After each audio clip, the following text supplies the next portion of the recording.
Hey everybody, good afternoon. Today is Friday the 13th of May 2022. This is Ben Capozzi with Broad Shoulders Farm in beautiful Halifax County, Virginia. Hey Farouk, good job buddy. And the freakiest thing about today is that I'm back and recording a video. I have time to do at least one today, so I'm going to talk with you guys right now. I want to do an update on the potato project and show you where we are at. There's kind of some interesting developments going on with that, so I'll flip the camera around and fill you in and I'll show you what's what. So this is the northern potato patch. There's also one directly behind me. There's two paddocks basically that I'm using as potato patches. And there's a previous video that talks about my thinking on this, about some of the challenges and why I want to do this. So I'll link to that here. Hopefully I can figure out how to do that. There should be a link somewhere on the screen, maybe in the top right, on the background for this. But here's our update. We planted back in March. Most of them were done the first week of March, and some of them unfortunately didn't happen until mid to late March. And then here it is in May. My thinking with this was I would get them planted first week of March, and I would harvest them all first week of June. That would be 3 months. And all three of the different varieties that we planted were 65 to 80 day varieties. So I was like, hey, this will be plenty of time. And what I was hopeful was that when I pulled them in March, the same week that I pulled them, I could either put in another short-term crop and then replant potatoes in, like, say, August, or just plant right back into the same hole, just do a whole nother crop. Even though it's May 13th, we still have like 150 days until October 15th, which is our usual first frost, though 2 out of the last 3 years that first frost has come late October, and one time even into November. Of course, we can't count on that, but it's just a thing that I keep in mind.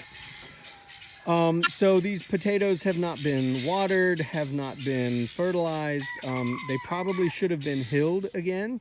And with this technique, we're just using deep mulch. So by hilling, I mean I should have piled more mulch around the base in order to encourage more growth.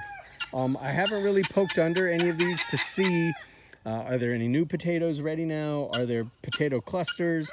Am I going to be heartbroken and all this growth is just like from the one tuber? I just don't know yet. I need to poke under there, and I'll post an update at some point.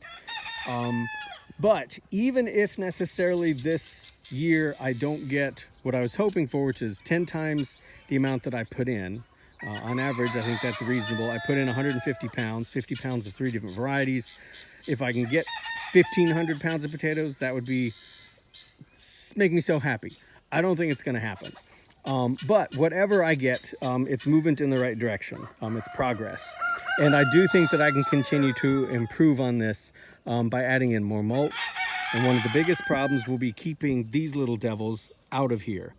I am loath to say any animal is stupid. But I have to say that guineas are really pushing the limits of even my magnanimity. And that's one of the problems that happened here. This is the southern potato patch here behind me. It looks a lot more beat up. It received a lot more attention from the guineas. You know, the waterfowl come out at their gate right there, and they run around here, and then they come up here and they go out to, they have the duck muckery and more water out there and general access to the orchard. Well, the guineas would get spooked or would freak out, or I would forget and leave one of the gates open, and they would come in here and they would spend all day in here, pacing back and forth, never just going up the 3 feet to get over the fence on that end or the 4 feet to get over the fence on this end, just back and forth all day. So I found one out here, I thought it like, you know, heat exhaustion. I had to like hydrate it and everything, but they literally just couldn't figure out that they just needed to go back up. I put in like little stair step bales of hay for them to hop onto and hop over the fence. That didn't work either. So this paddock received a lot more foot traffic than the one behind me, and I think it shows. This paddock is also most vulnerable for whatever reason to wiregrass, which if you learn about Ruth Stout, and this is her technique basically, by way of Sean and Sasha Dembrowski at Edible Acres that I'm using here. That was a real problem for her as well that she never quite solved, but I'm determined to work it out, and I should have just been in here and continuously mulching this area. But I didn't, and I'm sure that's going to affect my harvest. But I think that it's still promising enough what I've seen here that I can try this again next year. I really wish that I doubled up on potatoes and kept 3 extra bags like in the basement in cold storage so that I could plant them again in the fall after these come out. So let me talk a little bit about planting, because this space, seeing this in here, it's giving me more ideas about what I could do. You know, if I'm going to pull these here sometime before mid-June, let's say, you know, they haven't flowered yet and all that, so I'm not quite sure when they're going to come out, but if things stay on schedule, it should be sometime in June. I was thinking I'd harvest the potatoes, pull them out, I'd put down more mulch, maybe a little more compost if I need it, but immediately re-sow this with, say, sunflowers and or millet or squash. I think I can do all those in here. You know, there's another 90-day, you know, crops, so another 3 more months, and things that would love the hot heat of the summer and all the sunlight. And they would also give me a yield that I can use for the birds. I could trellis beans across the side of the fence here. One of my original plans was to grow peas all along the perimeter. And then when I started seeing the guineas getting stuck in here and spending all day pacing and trampling everything, I was like, oh, that's not going to work. My plan to deal with the guineas is to move their housing somewhere out here in the orchard so that when they're leaving, they're not around these all the time. They can just go out into the orchard instead of like this little character, who I will attempt to rescue after we're done recording this video. You know, they just won't be near her so much. I don't want to think about putting, you know, netting or something on top of this. I'd rather not do that step. So we'll see if I can get away with not having to do that or not. You can see there's some weeds, especially things like yellow dock. I'll come in here with my serrated grass sickle and cut those and then just, you know, drop them in place. Same thing over here. The comfrey has come up nicely over there. That patch had been there forever, so I'm just kind of gradually thinning it out. I don't know if I'll ever be able to eliminate it all, but or transplant it all and get it out of that spot. But you know, we'll see. I'm also, you can see that there's an apple tree down there, and then there's an apple tree stick right here that still hasn't leafed out. There used to be a persimmon here, an Asian persimmon, and then there's another apple tree here. I think this one is sops of wine.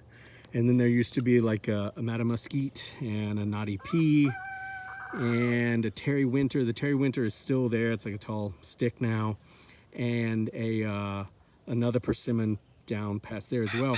And my thinking was, oh, well, hey, I'll do, you know, that clever thing that some permaculturists and market gardener folks do, is that I'll go ahead and plant my row of trees where I want them, and then in the years while the trees are growing, I'll grow annual vegetables underneath them. When I was thinking that these would eventually become like nursery beds or bush beds, you know, or shrubs or something like that while these trees grow. Well, now so many of these trees have not made it here for whatever reason. Some just didn't thrive, some dried out, some weren't mulched properly, some were attacked by geese and ducks who snuck in here when I would leave the gate open at times.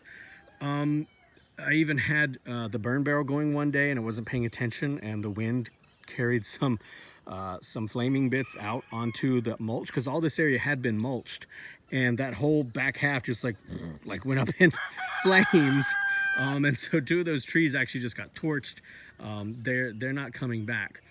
So I'm kind of thinking that I need to transplant the few surviving trees I have out of here, because I don't think I want to use this as more orchard area. I think I want to keep this as a place to constantly grow the potatoes, followed by a succession of, let's say, corn and or sunflowers and or millet and or squash, and then a second crop of potatoes again in the fall.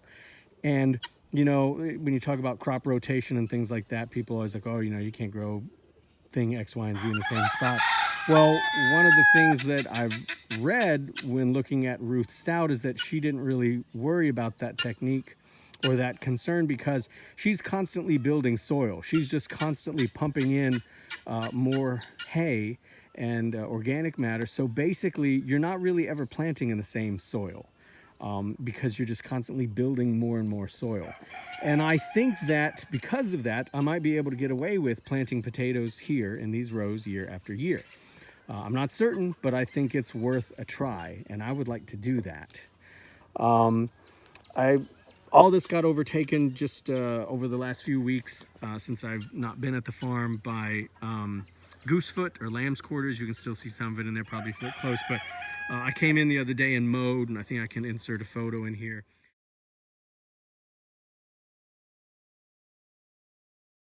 And now I only planted potatoes to this line where you see, and I did mulch all that, but not really well.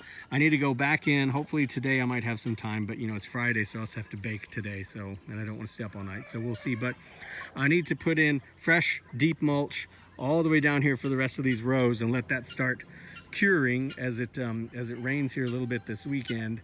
And then like by next weekend, it's gonna be in the 90s. So I really feel like it's not a bad time to start getting in corn and or squash, whatever the succession crop is going to be, and I can start working with it down there, even though this area up here isn't quite ready. So I'm looking forward to that. And I talked about planting peas along the inside of the fence, like back in March is the thing that I wanted to do, but because of the guinea activity I couldn't. Well, I worked up what I think is a good solution. And what I've done is I have taken 3-foot tall poultry fencing and tied it to the same level on the out of the fencing, and then pinned it down. The soil is really hard here. This used to be driveway, so it's really hard here, but pinned it down. And then I just sowed a mix of, I did this back in mid to late March, so it's a mix of mustard and kale and daikon radish. I'm not sure what else is in there, with the idea that the poultry netting would keep the ducks and the geese and the waterfowl from getting at the fresh seed that I just put down and destroying the plants when they're too small, but it would protect them long enough for them to grow up and come through the poultry netting so that the ducks and the geese and the guineas can, can nibble on it as they go along. And I think it's working out pretty well. I've seen it's even more lush back here. It looks much better. But I think the problem is now they're not really interested in it because it's May and there's so much greenery elsewhere that they just run around and enjoy that.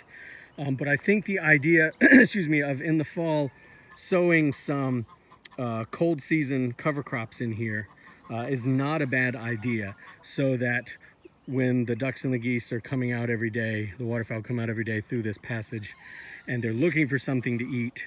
One, the poultry netting will keep them from attacking any cabbages and stuff that I have on the other side of the fence. Even with their long necks, they can't reach it.